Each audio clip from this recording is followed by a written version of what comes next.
Hello, everybody, and welcome back to the Osceola.com Seminoles Sidelines. Apologies for the delay. We were having some technical difficulties, but that tends to happen when you're in a crowded hotel ballroom with millions of, not millions, but at least a couple hundred other beat numbers, and the bandwidth of that hotel, I imagine, is getting choked to death. But my name is Nick Carlisle, host of the show, staff writer, for the Osceola.com, and I am joined by head editor Bob Ferrante, who is in Charlotte, North Carolina at the ACC Media Day with Kurt Weiler, who is busy listening to some other player talk right now. Bob, thank you so much for taking the time to join. We'll try to get you in and out as fast as possible. I know that you have a long drive ahead of you back to Tallahassee potentially, but I'm going to hit you with the hard-hitting question first, okay? And you're not going to be prepared for this. The biggest question that everybody wants to know: did you try one of the Pop-Tart ice cream sandwiches that they were handing out at the venue? Kurt Weiler tried them. Ryan Kelly from Channel 6 tried them. I was told they were incredible. Walmart is not a sponsor of Seminoles Sidelines. I'm told it is a Walmart exclusive. My good friend from years ago, Sam Gardner, runs the Pop-Tart Bowl down in Orlando as part of his day-to-day activities, and they cleaned out the Charlotte locations of those Pop-Tart ice cream sandwiches. Very, very good from those folks who have done the reviews. I like the regular Pop-Tarts. That's more my jam. I was actually really jealous to see some of that. I can imagine that's some good stuff. Probably not great for the old diet, but I digress. So as I said, Bob and Kurt are out in Charlotte for ACC Media Days for the Osceola.com. Of course, today, Florida State being one of the teams to take part in today's roundtables press conference. And we'll start with the Florida State stuff first before maybe going into some of the other news that trickled out yesterday. But we know you're here for the Florida State stuff on YouTube and social media, or if you're listening afterwards on your streaming platform of choice. I don't want to take up too much of your time because I do know that you have that drive. So let's just start with this. Is there a storyline that kept popping up today in your talks with the players and coaches that surprised you at all, or one that you really think that we should earmark for the context of the season that's just a couple weeks away? I think talking season tends to get somewhat redundant, right? I think we're hearing some of these similar storylines.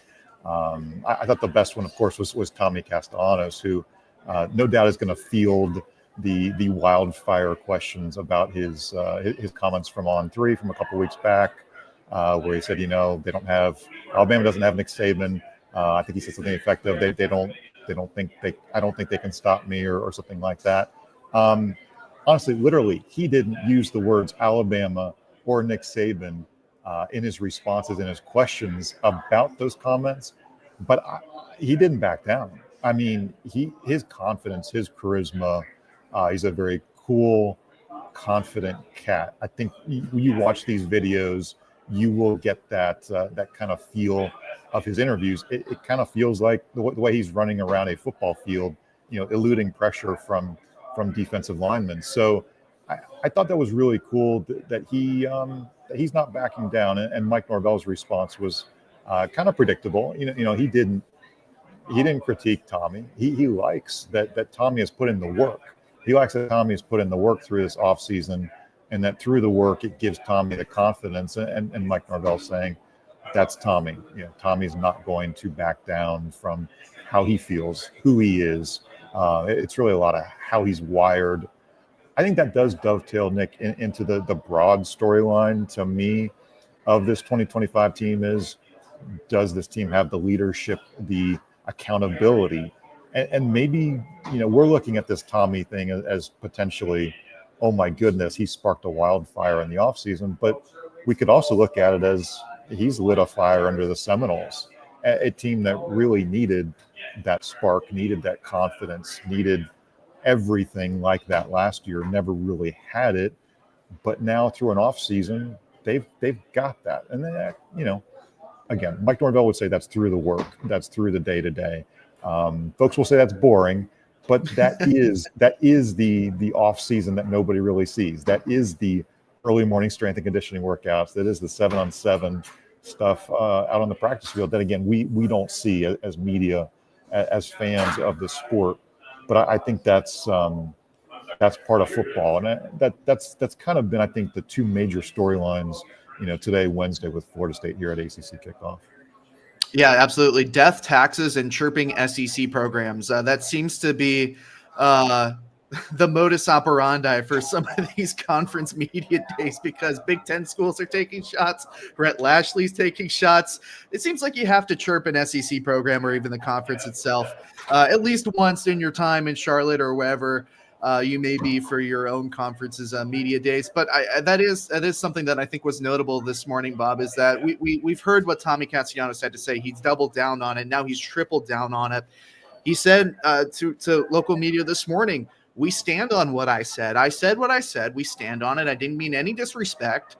I have confidence in my guys and the work that we're putting in and the preparation we've been putting together. But now we kind of have I don't want to necessarily say the echo chamber, but the other side of the story in terms of how his teammates responded to it. And Castellanos said the next day that I walked in, they said, we're right behind you. We love it. We like it.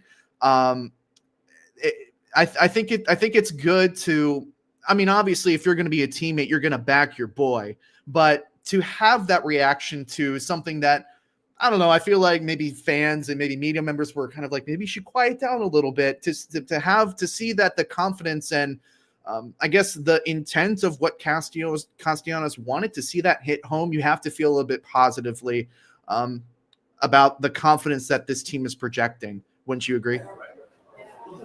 Yeah, I agree. I think everything that we didn't see in 2024, we saw so many problems on the field.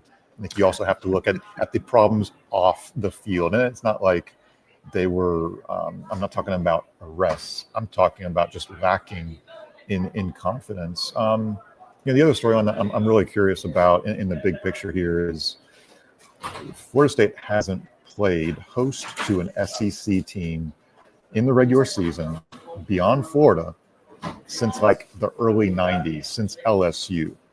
You have to think this is a far different matchup. This is up there with like Florida State versus Oklahoma in Doak in 2011. This is a big deal that a program like Alabama is coming to Doak. But it's also not, one game does not make a season, right? I think we're all looking to see what Florida State shows out there against Alabama.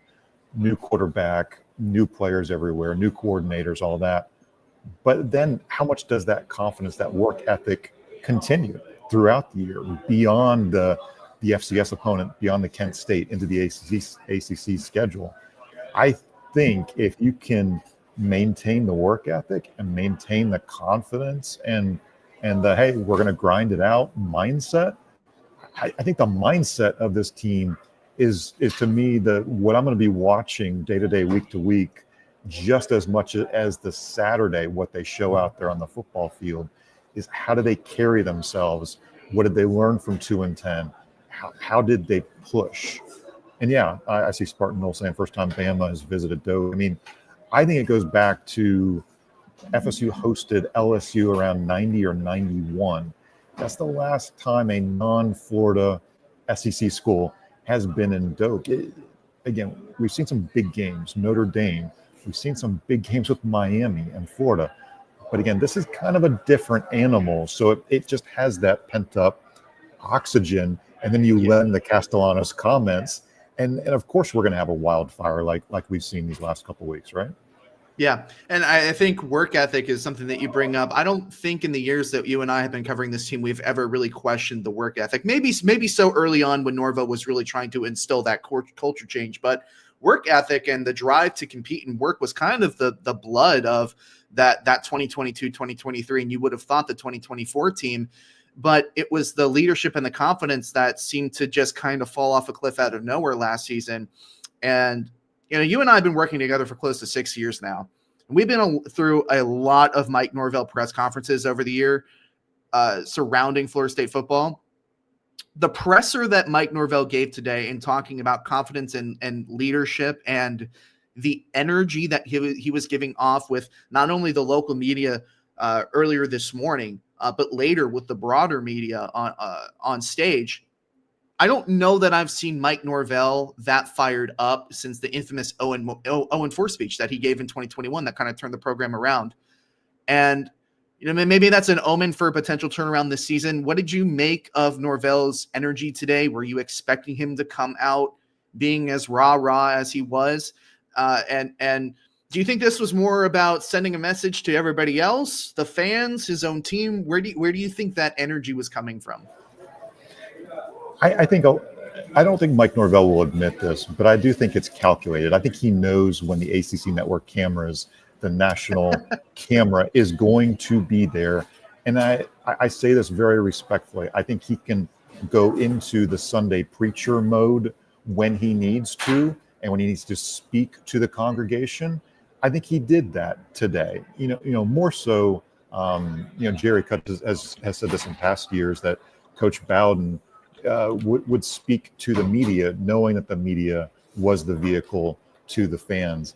But when Mike Norvell is on the podium and he's given the opportunity to have an opening statement, in a large room on national TV for the ACC network, he's going to use that platform to exude his confidence. And I think it's a chance for him to really set aside 2024, everything that was wrong. I think he desperately wants to turn that page, even though we're still asking questions about it and what did you learn and how did you grow. I think he has been full speed ahead throughout the offseason. And really, again, in part, that's Gus Malzahn is here and Tony White is here, and he can delegate more. And he maybe he has more confidence in himself, in what he can accomplish day to day, because he's not in all those OC type meetings where he's got to manage, okay, well, I really like this guy and this play call, and we're going to do this and that. He can entrust Gus Malzahn to do a lot of that and be more of that CEO type head coach that maybe he needs to be. And he talked about the opportunity to have more of these one-on-one meetings with players. And I think that builds stronger relationships.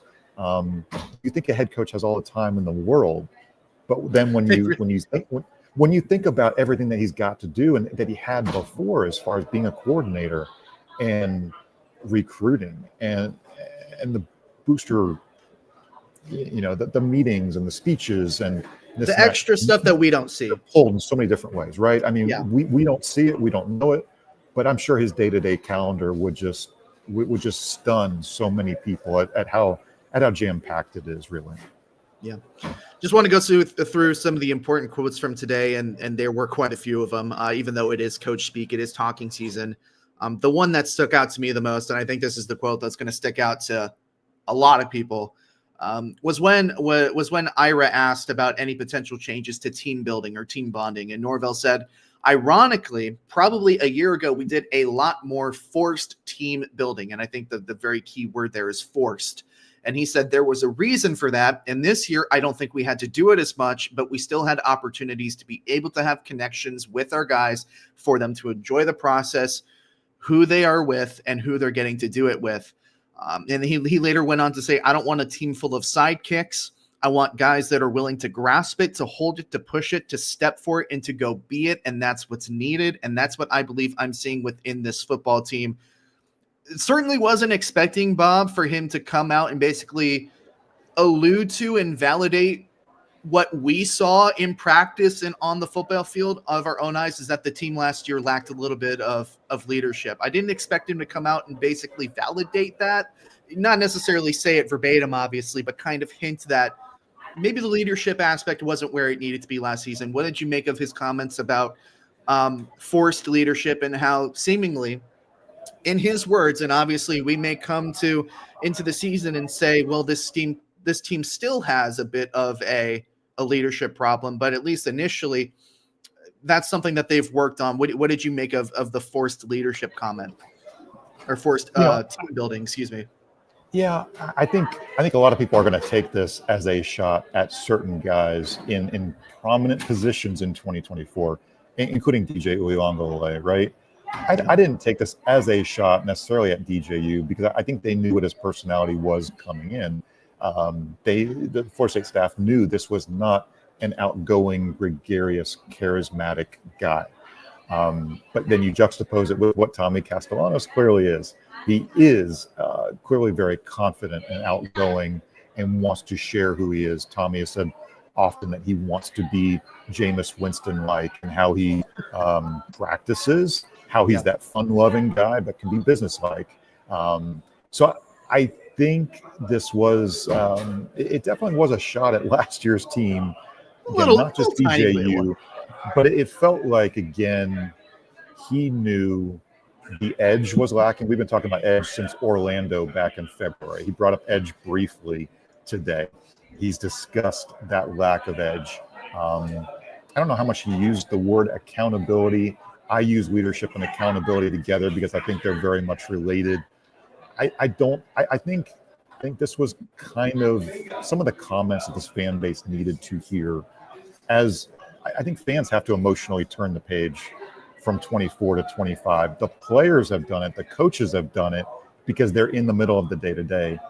We, again, as media, and I think a lot of you all fans watching, you're still in that question mode of, I'll believe it when I see it, because you're still going back to what you saw on 12 game days last fall. And those are the lasting memories until you see something in person. So a lot of people, I understand, if you're out there and you're watching, or you're listening, you're thinking about it, and you're going, I'm not going to believe anything until August 30th. I get it. I kind of feel the same way about a lot of it too. But I do think in talking to a lot of these players, from Daryl Jackson to Earl Little to Richie Leonard and some of the other guys too, they feel more confident speaking up. That was something Mike Norvell said too, is that when guys speak up, you hear a lot of speaking up when it needs to be guys speaking up, and you hear a lot of listening. So guys aren't just talking, guys are listening too, and kind of absorbing what's being said. So look, nobody wants to talk about culture coming off 2-10, but I do think we're hearing some of these right talking points again about mindset, about personalities, and just how everybody is connecting ahead of the year. Yeah, it's kind of interesting, and if I were in Charlotte, I think I would have asked Mike how you compartmentalize, understanding that you need to focus on this season, but also on the other hand, wanting to completely flush 2024 and take it for what it was. Like, how much do you draw from that experience? You can't dwell on it, because if you start dwelling on it, that just keeps opening back up Pandora's box, and you're not really going to get anywhere. But on the other hand, you do need to move forward. And he did kind of mention it. He said something to the equivalent of, what the 23 team did is not going to affect this team. What 24 did is not going to affect this team. We've got to be who we are. I don't know if I 100% buy that. I think mentality is a very funny thing. I think that's a certain degree of coach speak. You could say it as much as you want. It doesn't necessarily 100% make it true all of the time. Some other quote, he said, this is a team that genuinely enjoys who they're getting to do it with, and I think that allows a heightened sense of work, investment, care, and passion for all of what's making up this team, and that's what gets me excited. That was one of the other Norvell quotes. Like I said earlier, I think Norvell validated today some of what we saw with our own eyes, but he didn't get a chance to necessarily say to us during the season in terms of the leadership and the confidence. After today and kind of hearing that, how much of a role do you think that player-driven leadership is going to play in turning it around to a significant degree this season, as opposed to having Tony White and Gus Malzahn coming in and just kind of tweaking the X's and O's? How much of the player-driven leadership is going to factor into everything here? That's something that's a good point, because Coach Norvell has used that term, coach-led, player-driven, I think since he's been here, since December of 2019. Yeah. And we've seen teams that could not do that, quite candidly. We saw guys, I think Micah Pittman's lasting legacy in 2022 was that he elevated that receiver room because of how he laid out for balls in practice and who he was in the film room and who he was on the practice field. Again, he wasn't here that long, but it did seem to really spark this team. I think again, It's a tough question. This is the tough one, right? I feel like, I think what I keep coming back to also is what we wanted to see in the transfer portal. We did want to see more UCF guys come, especially on the offensive line. We thought Herb Hand would bring more guys, but still to have an Adrian Medley follow Herb Hand, to have a Randy Pittman follow, to have a couple guys from Nebraska in James Williams and Stephon Thompson, you can tell, I think those are guys who are going to be built-in leaders, regardless of what they produce on the field. Those are going to be guys who are going to be very well connected with the Tony White scheme, with the Gus Malzahn scheme. And those are guys who are going to help lead this team. It's going to be player-driven in part because you've got guys who are a part of the philosophical wants of their assistant coaches, of their coordinators. So I do think, I've had different responses to these kind of concepts throughout the offseason, but I do believe the mindset, the confidence, the accountability are really just as important, maybe more important than, what we're looking for as far as, who's athletic or who can get to the quarterback or what we physically see on the field. I think the mental mindset and I think that's much more important than a lot of what we'll see physically on the field. Yeah, absolutely. There were other people at ACC Media Day besides Tommy Castellanos and Mike Norvell. Offensive lineman Richie Leonard went. Defensive lineman Daryl Jackson went, and safety Earl Little Jr. was also there. They upped the player number from 3 to 4. We don't necessarily have to go into detail about some of the things that a lot of these other guys said, but just if you can, or if you talk to anybody in specific, something that you want to pick from your conversation with those players that maybe stuck out to you. Daryl Jackson was pretty good. I thought he talked a lot about plays that he left out on the field last year. And I think we saw really good Daryl Jackson games and other games where, he just wasn't on or he was on for certain plays, but not for others. And, when I asked him specifically, like, what do you feel like you left out there on the field? He said, I felt like I left some sacks out there. I felt like I really could have chased down some quarterbacks. The DJ Lagway one, probably number one, if we're being for ranking them here. Yeah, and he didn't talk about a specific quarterback right. or a specific game, but I thought it was interesting, because again, he's going to get those questions about why'd you come back, and Terrence Knighton thinking that you're going to be the top defensive line in the draft and all that. I think Daryl Jackson speaks like someone who is self-motivated to show what he can do out there on the field. Now, again, this comes back to the I'll believe it when I see it thing, but I think you're hearing the right things from Daryl Jackson. Richie Leonard similarly likes a lot of what he's seeing as far as the cohesion of that offensive line room. Speaking very well about Luke Pettibon. I think that's another storyline that we've heard consistently since the spring. When Mike Norvell was asked about leaders, and Luke Pettibon's name came up. Richie Leonard talked about Luke Pettibon being a guy in that room who was a central figure. So I think we're hearing, again, good words from guys who are going to be potentially big pieces of the offensive line and defensive line. What were two of the most disappointing aspects on the field of the 2024 team was the offensive line didn't run block like we expected.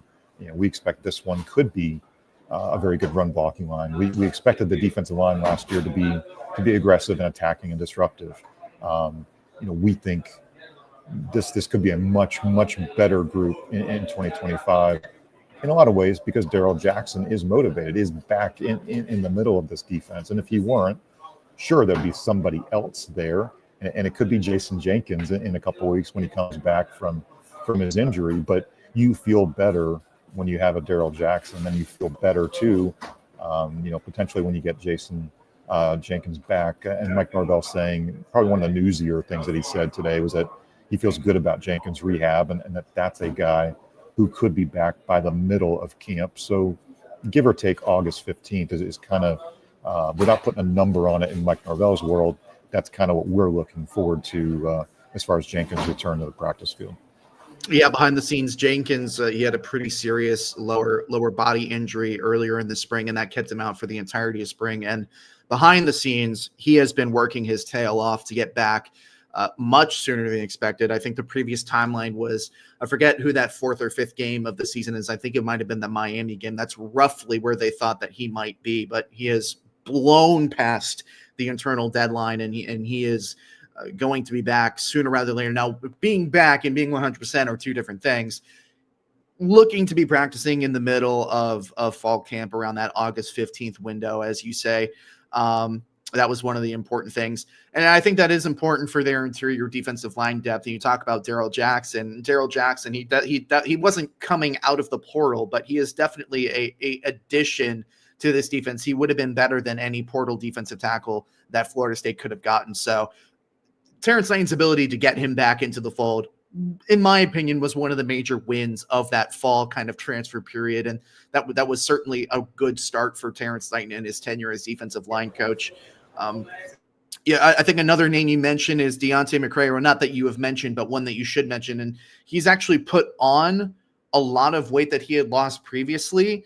And we talked about it in our takeaways from the updated Florida State roster that I posted yesterday. So please go to theosceola.com and read up on that. If you're a huge football nerd or interested to see who may have not taken a bathroom break this morning has gained 5 pounds suddenly.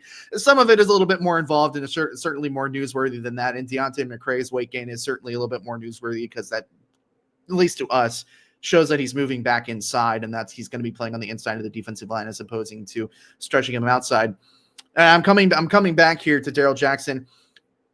Usually picking people to go to these ACC Media Days, it's a blend of seniority, but also I think with Mike, it's also been about people who deserved it. Did you get the sense, and this is just an offhand question, did you get the sense that this was more of a seniority thing, or is this true development in leadership and maturity from Daryl Jackson that had Mike feel comfortable enough to bring him to ACC Media, the ACC Media Days? Kurt and I were talking about this on the way up. You look back at who Mike Norvell's invited since 2021 to ACC Kickoff, ACC Media Days. Really, it's always been a returning player with a few exceptions, with the exception of Mackenzie Milton in 2021, Tommy Castellanos this time in 2025. He has always brought in either a high school homegrown guy or a transfer who's going into year 2, year 3, etc. So reading the tea leaves, what does that mean? It's a guy who he likes his off season. Has he been working hard? Has he been productive? I think Mike Norvell is seeing who does he feel has been kind of a leader, maybe growing into leadership roles. I think I said this in the story today on theosceola.com, but I look at Richie Leonard, Daryl Jackson, Earl Little, and in talking with all of them, I think they've admitted as much. These are not outspoken by nature, charismatic guys like a Tommy Castellanos. These are the quiet, but because of the work, because of the relationships that they have with a lot of the players in their position group, because it's their second year on campus, in Daryl Jackson's case, third year, right? Because of this time on campus, they now feel more comfortable in speaking up. And I think I've heard this consistently going back even to Dylan Gibbons. Dylan Gibbons, one of the best leaders and the most outspoken guys of all time. But he said that first year, he didn't always feel comfortable speaking up. He needed that time within the program. He needed those relationships. He didn't want to just walk into a room and just try to lead. It had to be maybe more natural. It had to just be because of the relationships, the time you spend on the field, off the field. So leadership looks different day to day. I think if we're trying to figure out what's the biggest positive off-season development, it just feels like leading, talking. When people talk, they're listening. That type of accountability, I think, will translate. Again, this is maybe not just a pure Alabama game one discussion. I think it's a season-long storyline that we're going to be kind of monitoring and seeing how it really shows up on game days. Yeah, and it needs to be a season-long storyline because you know that this team is going to get up for Alabama. It's Alabama, but they lose that game. Like I think they're 14-point underdogs at home, 21-point underdogs, something like that. It's an extreme. It would be an upset if they pull off the victory. Let's put it that way. Unbeknown to the specifics on the betting line, if they lose that game, you got up for that game. You're going to have to recenter yourself. Now, obviously, you've got a couple of cupcakes coming up next. You got time to work back and get things in order. But how is the team going to respond to that? You can get up for the first game, but that maturity, that leadership, that confidence, how does that translate after you've been punched in the mouth?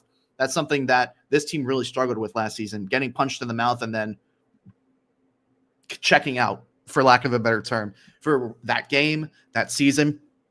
Bob Ferrante joining us from North Carolina at ACC Media Day. Only a couple of more things that I want to throw at you because I know that you desperately want to get out of the road, get out of there, and come on back to Tallahassee. Just some housekeeping things. Jimbo Fisher joining ACC Huddle is some news that broke yesterday, and it's not earth-shattering news, but Jimbo Fisher is Florida State.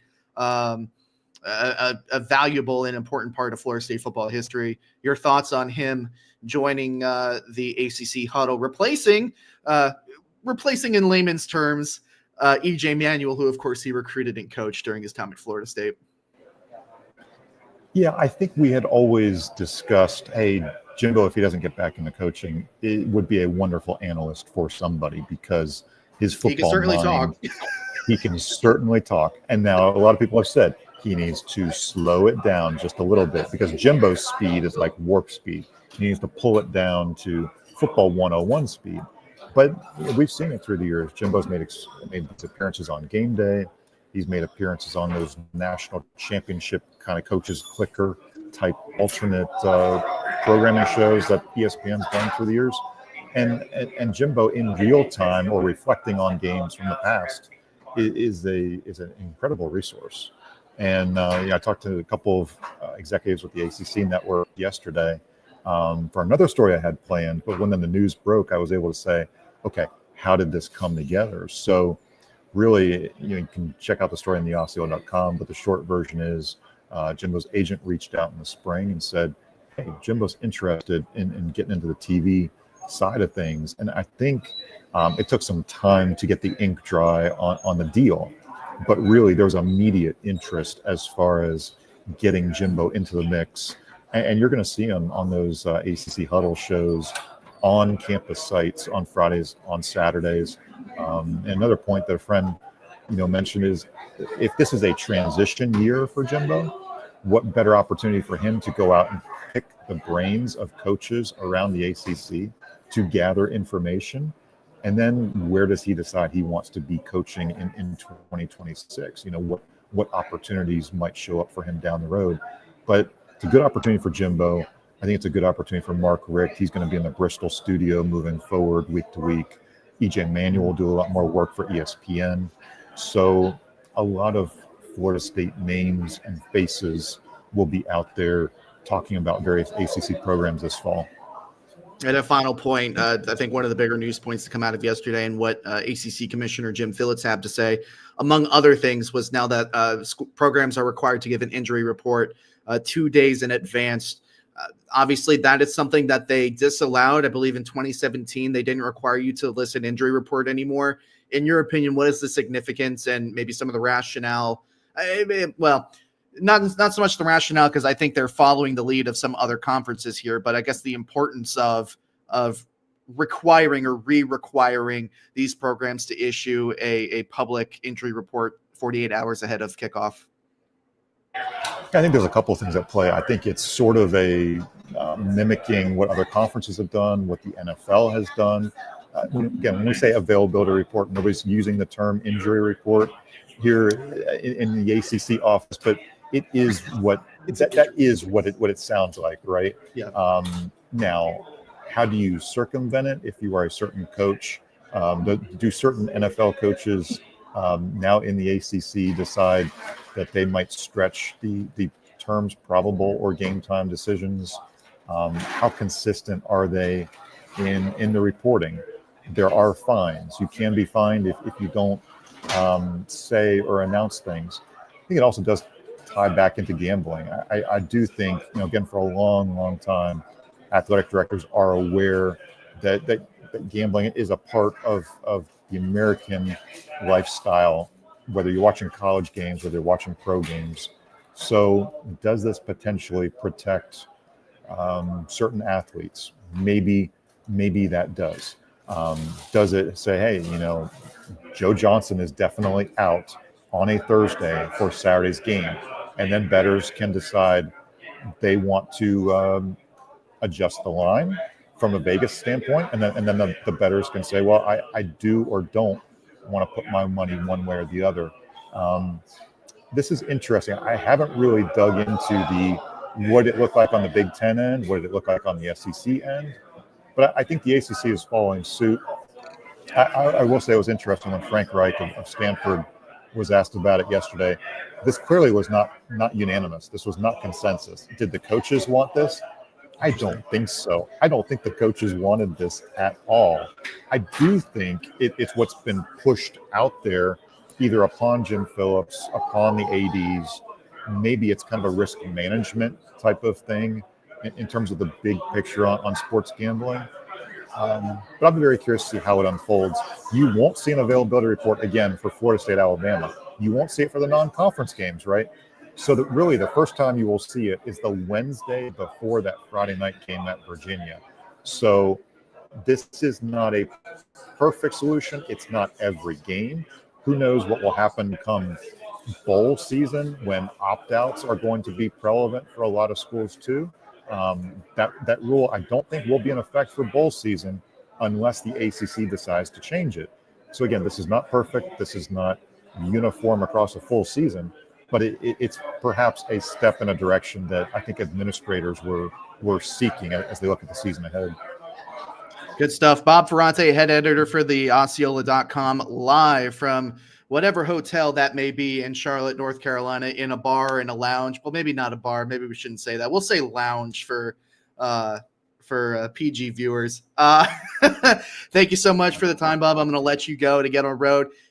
If you want to listen back to this show, obviously this show is going to be available here on YouTube. It will be available on your favorite streaming platforms. If you want to stay in touch with everything that was said, everything newsworthy, nothing, no fluff, everything that's important coming out of yesterday and today as it pertains to the ACC and Florida State, go to theosceola.com. Bob and Kurt have been working their tails off over there to provide you with the content that you need. And it's going to only get better from here. This is, and I've been saying this pretty much for every show, and it's not just an ad. This is the best time to join the Osceola. Florida State football personnel are going to be reporting next Tuesday. Football season is right around the corner. Preseason camp starts on July 30th, obviously 1 month exactly out from their week 0 opener against Alabama. Bob, thank you so much for joining me. I'm going to let you go on the road, and thank you all for joining me on Seminole Sidelines on this Wednesday afternoon. Take care, everybody. Thank you for all your continued support. We will see you all again very, very soon.